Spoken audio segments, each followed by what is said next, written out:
Everyone loves to listen to a good book, and there are so many wonderful ones to choose, so we decided to bring you this podcast of Stories Come to Life. Each episode features a story from either classic or modern literature, especially chosen to be interesting and exciting to hear. So sit back, relax, and listen to this story come to life. Welcome to Stories Come to Life. This is episode 26, Book 3, and I am your host, Kathryn Lopez Luker. Old Mombi is doing her best to thwart the Scarecrow's advance to retake the Emerald City from the Army of the Revolt by erecting insurmountable barriers as they travel. The little queen of the field mice, whom the Tin Woodman saved from death, gives essential help to the party, and even provides the Scarecrow with a way to frighten off the invaders. Now sit back, relax, and listen to this story come to life. The Land of Oz, Chapter 14. Old Mombi indulges in witchcraft.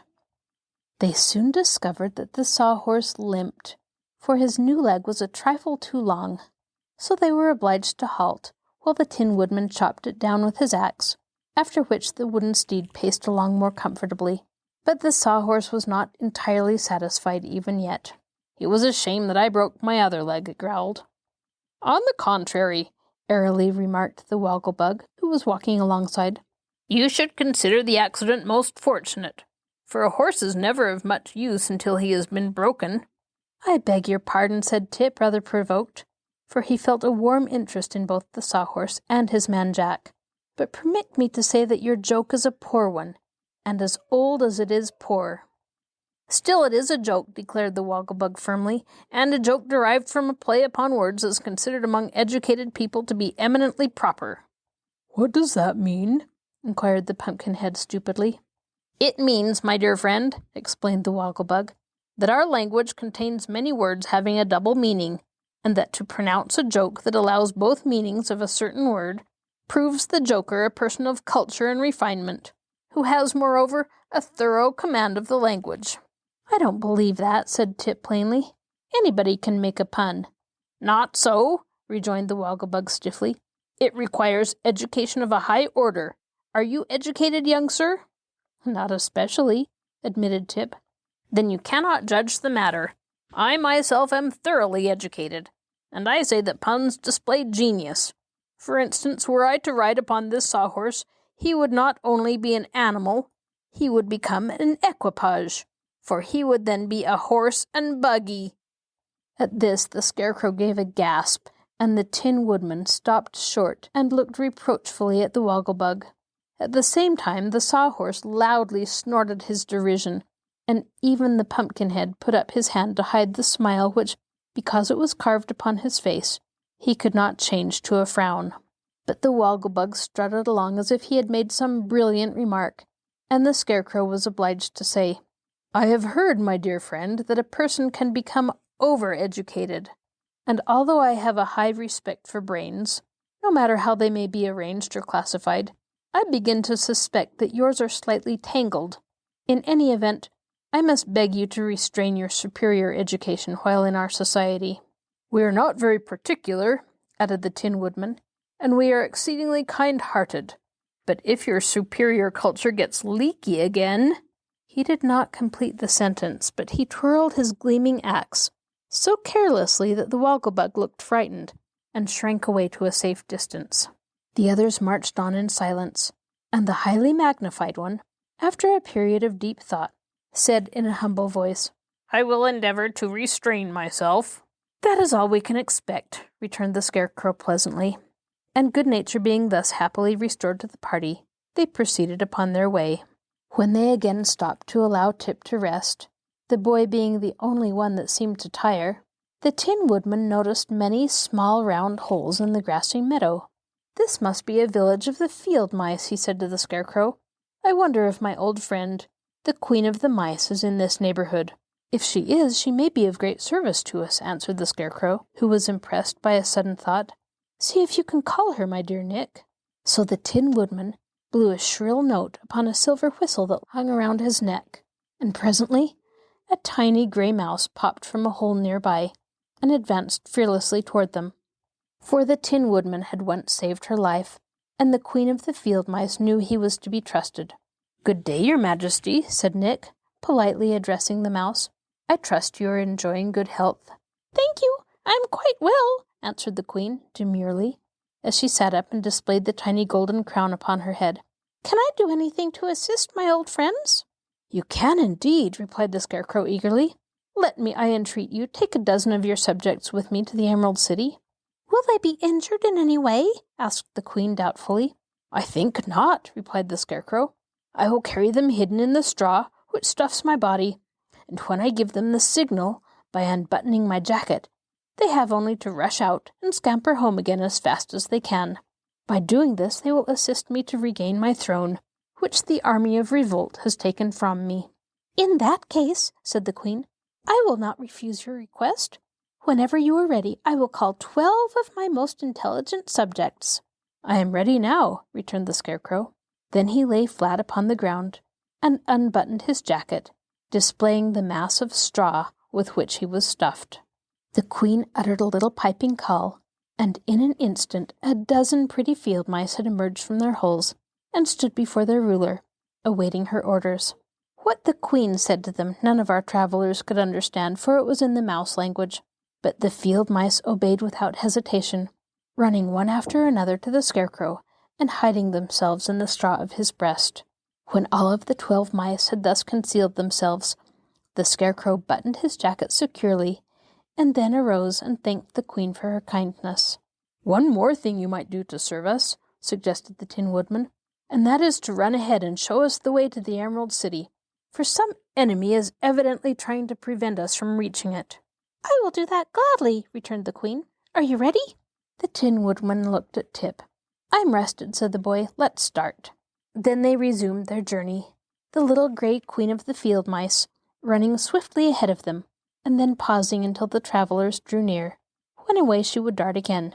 Without this unerring guide, the Scarecrow and his comrades might never have gained the Emerald City, for there were many obstacles thrown in the way by the arts of old Mombi. Yet not one of the obstacles really existed. They were all cleverly contrived deceptions, for when they came to the banks of a rushing river that threatened to bar their way, the little Queen kept steadily on, passing through the seeming flood in safety, and our travelers followed her, without encountering a single drop of water. Again, a high wall of granite towered above their heads and opposed their advance, but the gray field mouse walked straight through it, and the others did the same, the wall melting into mist as they passed it. Afterward, when they had stopped for a moment to allow Tip to rest, they saw 40 roads branching off from their feet in 40 different directions, and soon these 40 roads began whirling around like a mighty wheel, first in one direction and then in the other, completely bewildering their vision. But the Queen called for them to follow her, and darted off in a straight line, and when they had gone a few paces, the whirling pathways vanished and were seen no more. Mombi's last trick was the most fearful of all. She sent a sheet of crackling flame rushing over the meadow to consume them, and for the first time the Scarecrow became afraid and turned to fly. "If that fire reaches me, I will be gone in no time," said he, trembling until his straw rattled. "It's the most dangerous thing I ever encountered." "I'm off too," cried the Sawhorse, turning and prancing with agitation, "for my wood is so dry it would burn like kindling." "Is fire dangerous to pumpkins?" asked Jack fearfully. "You'll be baked like a tart, and so will I," answered the Wogglebug, getting down on all fours so he could run the faster. But the Tin Woodman, having no fear of fire, averted the stampede by a few sensible words. "Look at the field mouse," he shouted. "The fire does not burn her in the least. In fact, it is no fire at all, but only a deception." Indeed, to watch the little Queen march calmly through the advancing flames restored courage to every member of the party, and they followed her without even being scorched. "This is surely a most extraordinary adventure," said the Wogglebug, who was greatly amazed, "for it upsets all the natural laws that I heard Professor Know-it-all teach in the schoolhouse." "Of course it does," said the Scarecrow wisely. All magic is unnatural, and for that reason it is to be feared and avoided. But I see before us the gates of the Emerald City, so I imagine we have now overcome all the magical obstacles that seem to oppose us. Indeed, the walls of the city were plainly visible, and the Queen of the Field Mice, who had guided them so faithfully, came near to bid them goodbye. "We are very grateful to your Majesty for your kind assistance," said the Tin Woodman, bowing before the pretty creature. "I am always pleased to be of service to my friends," answered the Queen, and in a flash she had darted away upon her journey home. Chapter 15. The Prisoners of the Queen. Approaching the gateway of the Emerald City, the travelers found it guarded by 2 girls of the Army of Revolt, who opposed their entrance by drawing the knitting needles from their hair and threatening to prod the first that came near. But the Tin Woodman was not afraid. "At the worst, they can but scratch my beautiful nickel plate," he said, "but there will be no worst. For I think I can manage to frighten these absurd soldiers very easily. Follow me closely, all of you." Then, swinging his axe in a great circle to right and left before him, he advanced upon the gate, and the others followed him without hesitation. The girls, who had expected no resistance whatever, were terrified by the sweep of the glittering axe, and fled screaming into the city, so that our travelers passed the gates in safety, and marched down the green marble pavement of the wide street toward the royal palace. "At this rate we will soon have your Majesty upon the throne again," said the Tin Woodman, laughing at his easy conquest of the guards. "Thank you, friend Nick," returned the Scarecrow gratefully. "Nothing can resist your kind heart and your sharp axe."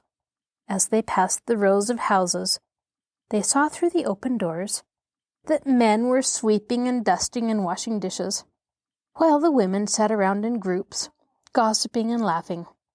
"What has happened?" the Scarecrow asked a sad-looking man with a bushy beard, who wore an apron and was wheeling a baby carriage along the sidewalk. "Why, we've had a revolution, your Majesty, as you ought to know very well," replied the man. "And since you went away, the women have been running things to suit themselves. I'm glad you've decided to come back and restore order, for doing housework and minding the children is wearing out the strength of every man in the Emerald City." Said the Scarecrow thoughtfully. "If it is such hard work as you say, how did the women manage it so easily?" "I really do not know," replied the man with a deep sigh. "Perhaps the women are made of cast iron." No movement was made as they passed along the street to oppose their progress. Several of the women stopped their gossip long enough to cast curious looks upon our friends, but immediately they would turn away with a laugh or a sneer and resume their chatter.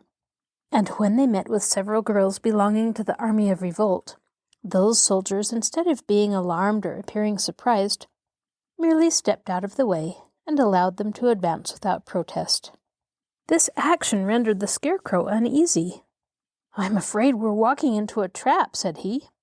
"Nonsense," returned Nick Chopper confidently. "The silly creatures are conquered already." But the Scarecrow shook his head in a way that expressed doubt, and Tip said, "It is too easy altogether. Look out for trouble ahead." "I will," returned His Majesty. Unopposed, they reached the royal palace and marched up the marble steps which had once been thickly crusted with emeralds, but were now filled with tiny holes where the jewels had been ruthlessly torn from their settings by the Army of Revolt. And so far, not a rebel barred their way. Through the arched hallways and into the magnificent throne room marched the Tin Woodman and his followers, and here, when the green silken curtains fell behind them, they saw a curious sight. Seated within the glittering throne was General Ginger, with the Scarecrow's second-best crown upon her head, and the royal scepter in her right hand. A box of caramels from which she was eating rested in her lap, and the girl seemed entirely at ease in her royal surroundings. The Scarecrow stepped forward and confronted her, while the Tin Woodman leaned upon his axe, and the others formed a half-circle back of His Majesty's person. "How dare you sit in my throne?" demanded the Scarecrow, sternly eyeing the intruder. "Don't you know you are guilty of treason, and that there is a law against treason? The throne belongs to whoever is able to take it, answered Ginger as she slowly ate another caramel. "I have taken it, as you see, so just now I am the queen, and all who oppose me are guilty of treason and must be punished by the law you have just mentioned." This view of the case puzzled the Scarecrow. "How is it, friend Nick?" he asked, turning to the Tin Woodman. "Why, when it comes to law, I have nothing to say," answered that personage. "For laws were never meant to be understood, and it's foolish to make the attempt."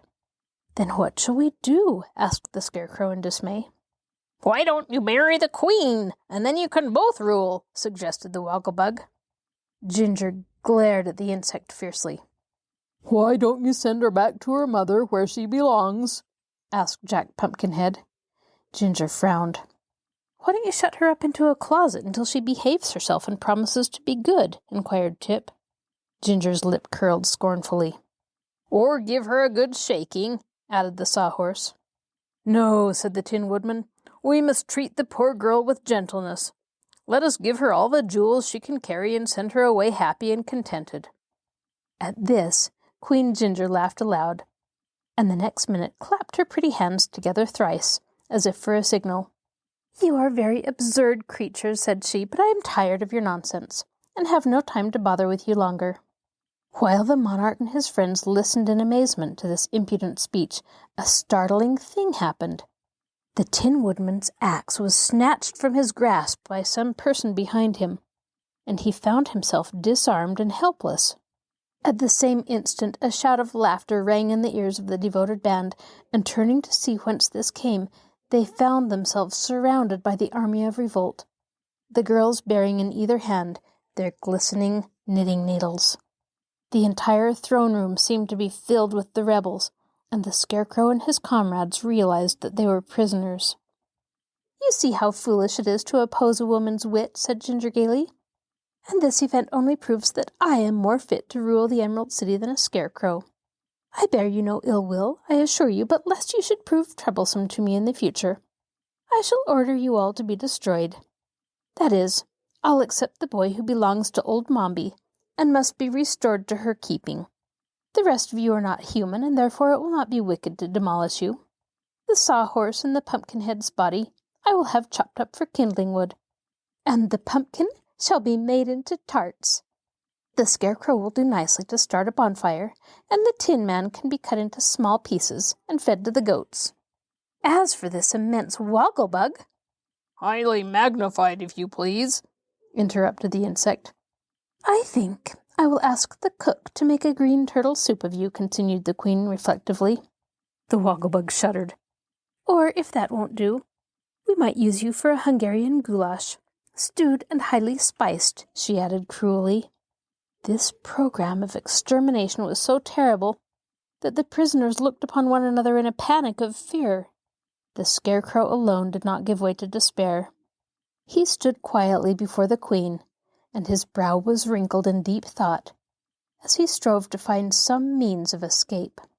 While thus engaged, he felt the straw within his breast move gently. At once his expression changed from sadness to joy, and raising his hand, he quickly unbuttoned the front of his jacket. This action did not pass unnoticed by the crowd of girls clustering about him, but none of them suspected what he was doing until a tiny gray mouse leapt from his bosom to the floor and scampered away between the feet of the Army of Revolt. Another mouse quickly followed, then another and another in rapid succession. And suddenly such a scream of terror went up from the army that it might easily have filled the stoutest heart with consternation. The flight that ensued turned to a stampede, and the stampede to a panic. For while the startled mice rushed wildly about the room, the Scarecrow had only time to notice a whirl of skirts and a twinkling of feet as the girls disappeared from the palace, pushing and crowding one another in their mad efforts to escape. The Queen, at the first alarm, stood up on the cushions of the throne and began to dance frantically upon her tiptoes. Then a mouse ran up the cushions, and with a terrified leap, poor Ginger shot clear over the head of the Scarecrow, and escaped through an archway, never pausing in her wild career until she had reached the city gates. So in less time than I can explain, The throne room was deserted by all save the Scarecrow and his friends, and the Wogglebug heaved a deep sigh of relief as he exclaimed, "Thank goodness we are saved." "For a time, yes," answered the Tin Woodman. "But the enemy will soon return, I fear." "Let us bar all the entrances to the palace," said the Scarecrow. "Then we shall have time to think what is best to be done." So all except Jack Pumpkinhead, who was still tied fast to the sawhorse, ran to the various entrances of the royal palace and closed the heavy doors, bolting and locking them securely. Then, knowing that the Army of Revolt could not batter down the barriers in several days, the adventurers gathered once more in the throne room for a council of war. This is your host, Kathryn Lopez Luker. Thank you for joining us for this episode of Stories Come to Life. Be sure to join us next time when we continue to listen to the Land of Oz. You can find a link to our podcast on the Marshall Public Library webpage, www.marshallpl.org. I'll talk to you again soon.